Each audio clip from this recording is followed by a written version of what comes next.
So I'm Sharif. I'm a computer science at the University of Wisconsin-Madison.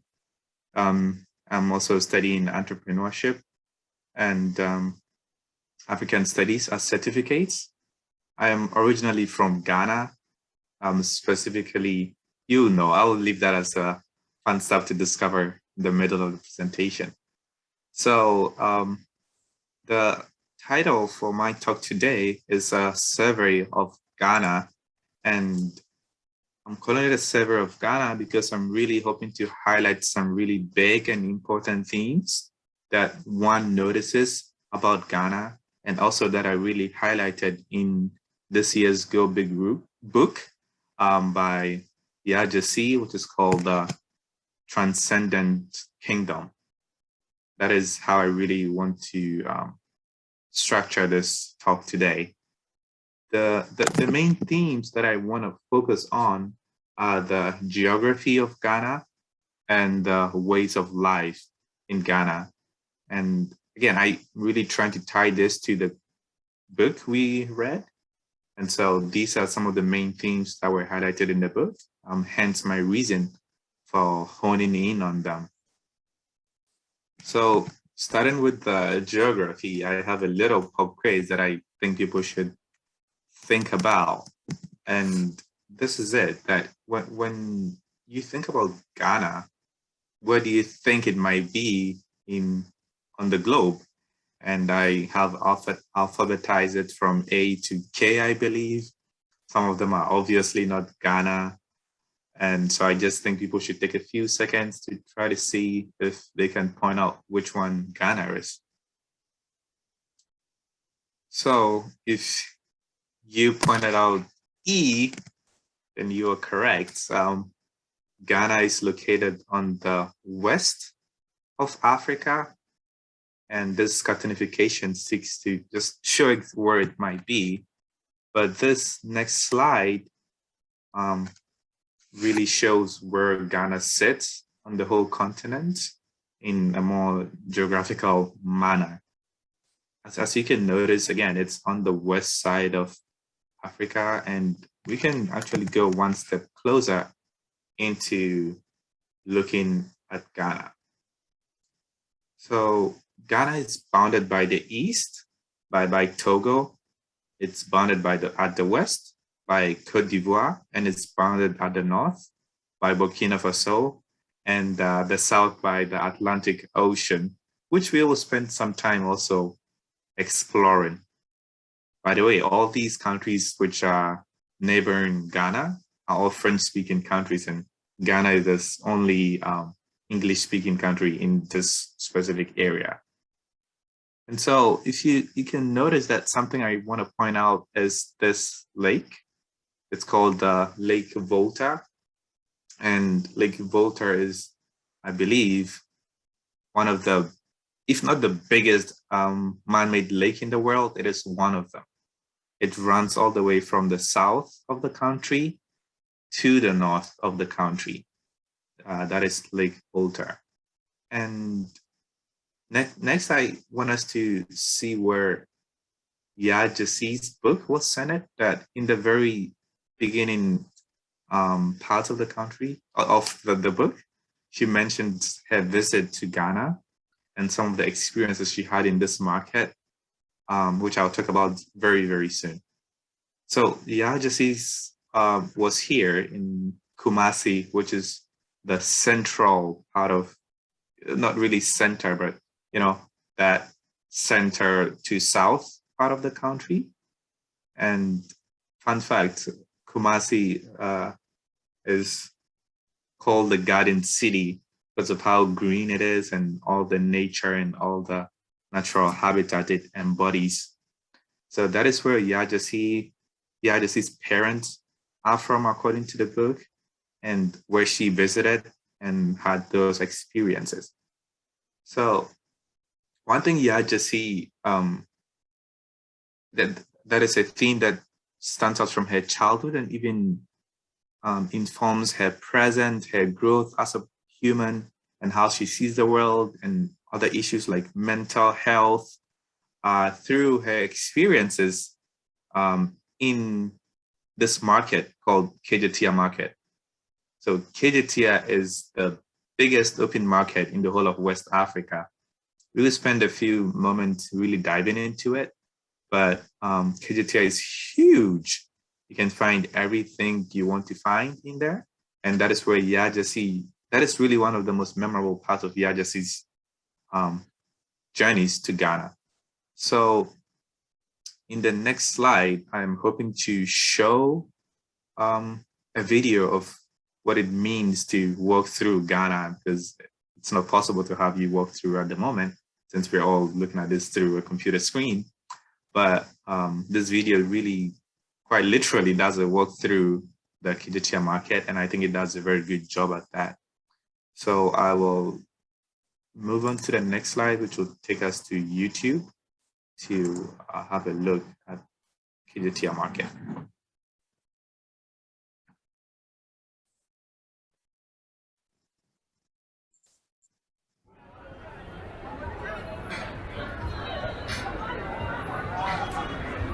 So there isn't much of an audio behind it. Also, I have two screens, so forgive me if I look up. This market in general has been redone a lot, and right now it looks like one big giant mall. But this is what it would have looked like when Yaa Gyasi visited as a teenager or a young kid.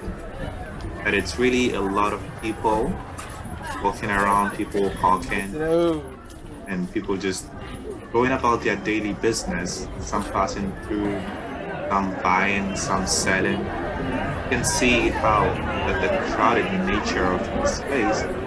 And I think this video was taken on a good day, because there isn't much of a crowd as you normally see. So I'll just let this video play for a while, and you can see the different activities that go on.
Goodbye. Bye.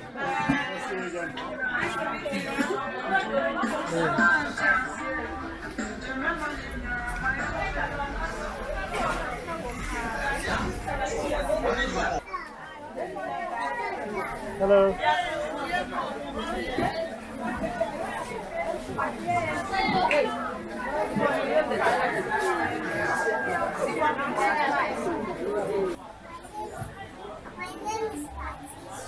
Patricia. Very nice. Your name is Patricia? Okay, that's perfect. Yeah. Let me add one. We'll add one more.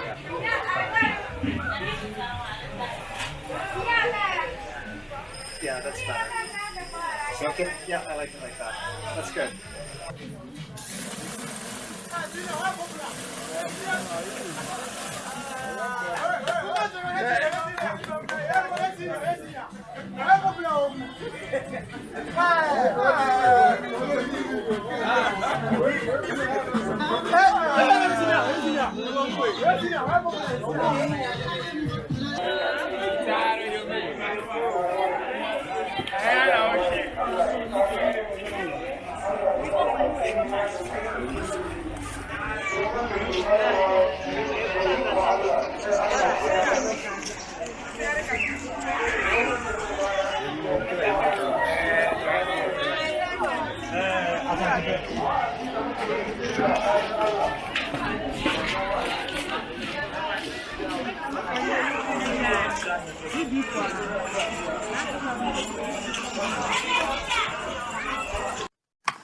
Okay, I know that was a long video, but I really wanted to highlight all these big themes and all these different activities that were going on simultaneously in the video, and all the things you can have access to in this market. You can see people from buying and selling spices to food, to making sandals, making clothes. It's an array of activities, and everything you can think of from a market, you can get it from Kidutiya market. And that is what makes it the biggest open market in West Africa. Currently, it doesn't look like this. Again, it's a giant mall, pretty much. It has been fully redone. But this is what Yaa Gyasi would have seen when she went to Kidutiya market. So we spent some time in the central Kumasi of Ghana. I think it would be nice to also look at the capital region of Ghana and also have a walkthrough of how that looks like. This is a much shorter video, a minute, I believe.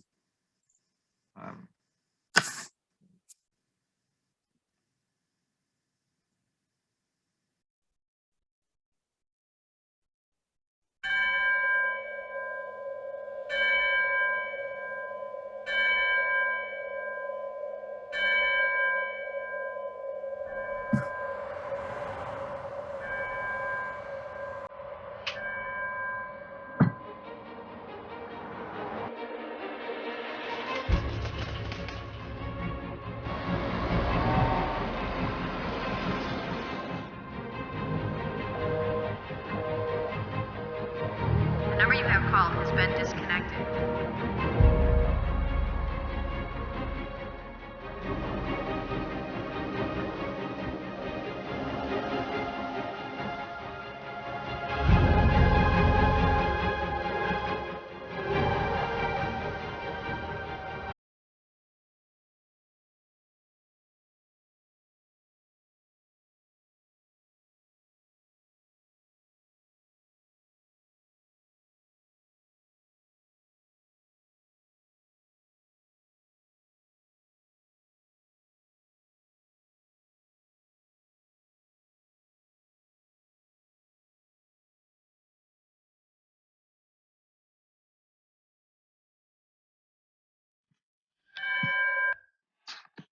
Okay, that was a very brief overview of the capital, and I think it was taken during the nighttime. I think that's all I really wanted to focus in on the geography of Ghana. And there's more we're gonna explore a bit later. But next, I wanna hone in on the ways of life in Ghana and just general themes and popular culture and just how things go about in Ghana. The first thing I wanted to highlight is hospitality. You've probably heard the term Akwaba from, yeah, you've probably heard it. And this is a Ghanaian term, which pretty much means welcome. And it embodies welcome in a very unique and hospitable way that in Ghana, everyone who has been to Ghana or has had any experience in any part of Ghana just keeps mentioning how hospitable the people are, and people would go out of their way to make others comfortable, whether they know you or don't know you. It's just that sense of being open to other people and making people welcome. Ghanaians embody that really nicely. So the next thing, which is a bit contrary to this, is the concept of death. That in Ghana and some regions of it, to be particular, where Yaa Gyasi comes from and where I've lived all my life, death is somewhat seen, or not death itself, but the process of burying the dead is an art form for some people. So these two things you're looking at actually coffins. The left one is a coffin that looks like a Nike shoe, and the right one is a coffin that the first one is like the Ghana Airways, the national planes, and the next ones look like a bird, an eagle, and a lion. So the reason people do this is just to commemorate some of the things the people or the dead love to do. So the person who might be buried in this Nike shoe might be someone who loved Nike as a brand, who just loved having Nike on, and now he's dead, so they wanted to commemorate that. The right one could be people who was a pilot or just loved airplanes or something, or people who, whatever could explain that theme. Coffins are made around that, and it's becoming a huge industry, and the artworks are really impressive, to say the least. And just another thing to throw in here, you may have seen the meme of people dancing around with coffins. It all revolves around this whole commemoration of death in Ghana and how that is really made, held in high standards. So moving on from coffins, we can explore some of the beautiful beaches that we have in Ghana. Again, if you remember the picture we showed earlier about the geography of Ghana, the south is bound by the Atlantic Ocean. So there's a long strip of beaches across the southern regions in Ghana. And there have been lots of really influential people saying that, quote unquote, when they're on the beaches in Ghana, they feel that it's heaven, that they see heaven from the beaches in Ghana. So these pictures, I'm really hoping to highlight the beautiful scenery of the beaches in Ghana. The next thing that I want to highlight is the cocoa. If you love hot chocolate, if you love to eat chocolate, whatever it is you eat that has some element of cocoa in it, there is a high probability that part of it is coming from Ghana. Ghana is the second largest producer of cocoa in the world, I believe, behind Ivory Coast or Cote d'Ivoire. That's another fun fact I wanted to throw in there. And anytime you have your hot cocoa or just have a bite of that delicious chocolate, just remember it's probably from Ghana. Moving on from cocoa, I wanted to hone in on the dressing, or some of the traditional dressing styles in Ghana. The left, you see the kente cloth, and both the male and the female versions can be seen in this picture here. So the kente is predominantly a traditional style in the region where Yaa Gyasi describes in her book. That is where her parents would have hailed from. The one to the right exhibits the traditional dressing style that you would see across the northern regions of Ghana. And it's beautiful to see those two side by side and living and thriving next to each other. So something else I want to spend a lot more time on is religion. Yaa Gyasi spends a huge portion of her book really elaborating on her religious background, especially those of her parents, her mom in particular. Those strong religious backgrounds, that to me is no surprise, as Ghana is hugely into religion.